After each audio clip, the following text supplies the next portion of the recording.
Yo, what's poppin', everybody? This is another podcast with Aris P. If you enjoy this, please like, share, subscribe, and hit that notification bell to get notified for other videos like this one. Thanks in advance. I really appreciate it. This time I'm going to talk about Resident Alien Season 2, which was absolutely marvelous. I enjoyed watching each and every episode, all 16 of them.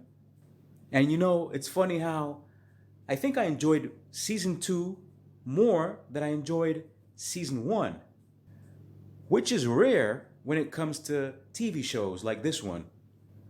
I love the dialogues in the show. I mean, the writers have done a great job. I'm talking about smart jokes, witty jokes, and quality sci-fi. But of course, let's not forget the fact that this show also contains drama and romance.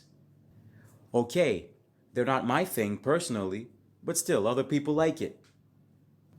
But if you're a die-hard sci-fi fan, this show is amazing. This show is for you. And despite the fact that I've never been a fan of comic books, in this case, I enjoyed watching Resident Alien, which is inspired by a comic book. Ain't that something? I'm also sure that a lot of people can't wait for Season 3, another 12 episodes of this brilliant show, starring Alan Tudyk, Sarah Tomko, Corey Reynolds, Alice Wetterland, Levi Feeler, Judah Pren, and Elizabeth Bowen. Oh, and I'd also like to say that it's got a lot of mystery in it too, which of course fascinates me, personally. Anyway, let me just talk about what goes on in the show, the plot. Well, Resident Alien, of course, is about an alien that crashes on Earth and hides in a remote Colorado mountain town. After assuming the identity of the town doctor, Harry Vanderspiegel, his nefarious mission to kill all humans is threatened when he realizes one of the townspeople, a 9-year-old boy, can actually see his true alien form. Then Harry the alien, of course, starts off living a simple life, but things get a bit rocky when he's roped into solving a local murder and realizes he needs to assimilate into his new world and slowly begins to wrestle with the moral dilemma of his secret mission on Earth.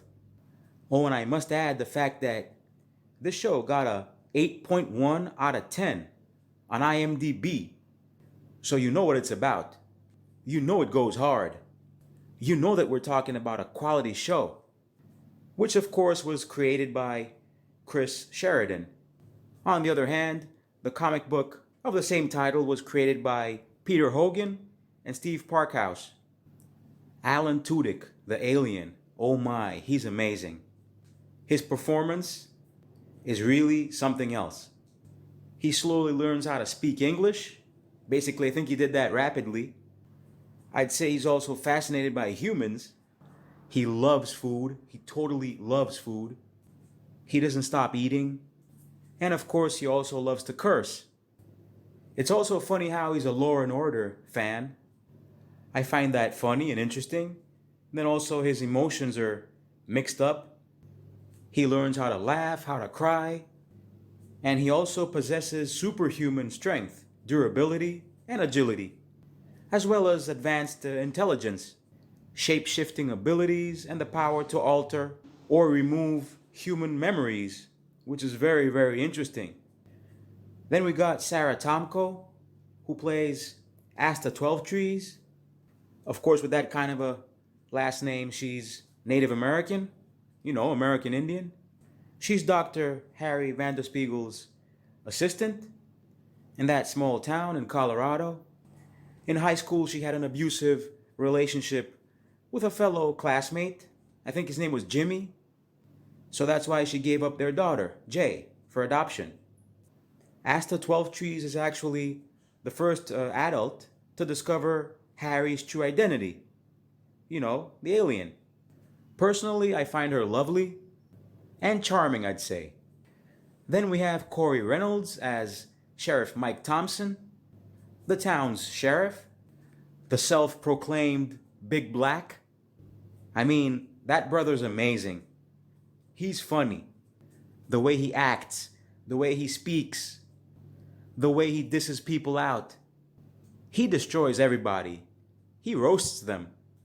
But on the other hand, I'd say that he masks his insecurities by trying to control every single situation. And that's because his career as a police officer in Washington, D.C.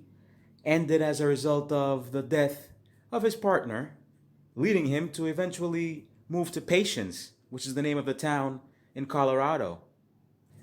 Unfortunately for him, he blames himself for losing his partner back in D.C. He also has a dog named Cletus, and he's got the hots for a Latina police officer from another town.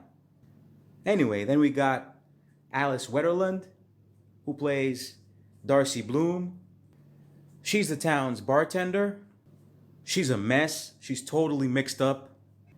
She's been through a lot of hard times. You can see it on her. Drug abuse, popping pills, and she even had a skiing accident at the Olympics. And then she returned to her hometown in order to make questionable life choices, I'd say. And frankly, I don't fancy her.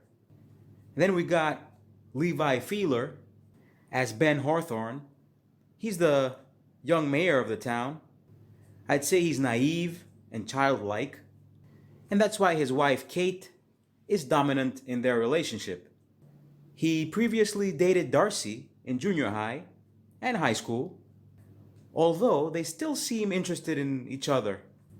He's a hobbyist candle maker, but his work goes unappreciated. And of course, the sheriff keeps destroying him in the office. I mean, he lets him have it all the time. Then we have Judah Pren as Max Hawthorne, Ben and Kate's son, and the only resident of Patience who can see Harry's true form, as well as the green glow emitted by alien technology. At first, Harry repeatedly threatens to kill Max and tries to get him to move away, but then they make up. They become good friends. He's a 9-year-old boy.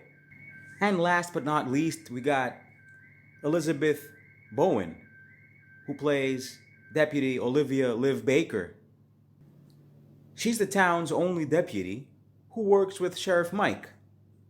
And I would say that she's underappreciated and ignored by the sheriff, although he gradually learns to appreciate her over time. After she briefly quits the force, Sheriff Mike, with some help, comes to recognize her skills, and the two begin to work together in harmony.